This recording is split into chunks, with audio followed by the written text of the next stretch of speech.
बीते रविवार को राष्ट्रपति द्रौपदी मुर्मू ने भारतीय जनता पार्टी के 4 नेता और सुप्रीम कोर्ट के पूर्व न्यायाधीश एस अब्दुल नजीर सहित 6 लोगों को विभिन्न राज्यों का राज्यपाल नियुक्त किया। आंध्र प्रदेश के राज्यपाल नियुक्त हुए जस्टिस नजीर अयोध्या मामले और नोटबंदी मामले को लेकर फैसला सुनाने वाली उच्चतम न्यायालय की पीठ के सदस्य रह चुके हैं और बीते जनवरी में ही वे सुप्रीम कोर्ट से रिटायर हुए हैं, यानी सिर्फ 1 महीने में ही उनको राज्यपाल नियुक्त कर दिया गया। तो ऐसे में जज के कूलिंग ऑफ पीरियड पर सवाल उठ रहे हैं। कूलिंग ऑफ पीरियड्स को वीडियो में आगे समझेंगे, लेकिन क्या इस तरह की नियुक्तियों से लोकतांत्रिक व्यवस्था पर प्रभाव तो नहीं पड़ रहा, जहां पर न्यायपालिका, कार्यपालिका और विधायिका को एक दूसरे से स्वतंत्रता प्राप्त है। इसको हालिया सड़क परिवहन और राजमार्ग मंत्री नितिन गडकरी और पूर्व कानून मंत्री अरुण जेटली के बयानों से समझेंगे। लेकिन मैं आगे बढ़ूं इससे पहले आप चैनल को सब्सक्राइब कर दें। नमस्कार, हाईलाइट विजन चैनल पर आपका स्वागत है। मैं हूं विकास कुमार यादव। हालिया सरकार द्वारा जजों को राज्यपाल के रूप में नियुक्तियों में जल्दबाजी ने सरकार और न्यायपालिका दोनों को संदेह के घेरे में डाल दिया है, जो न्यायपालिका के प्रति लोगों के विश्वास को कम कर रहा है।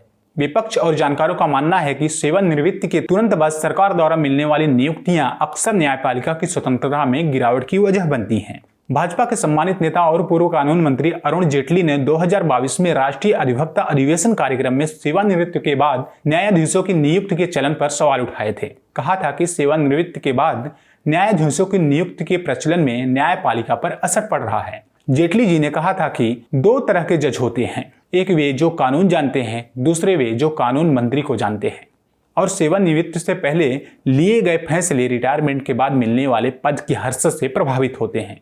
उस समय उन्होंने ये भी कहा था कि न्यायपालिका में निष्पक्षता बनाए रखने के लिए न्यायाधीशों की सेवानिवृत्ति के समय में मिल रहे वेतन के बराबर पेंशन देने और सेवानिवृत्ति की आयु बढ़ाने में मुझे कोई आपत्ति नहीं है, लेकिन सेवानिवृत्ति के बाद न्यायाधीशों की नियुक्तियों से न्यायपालिका पर असर पड़ रहा है।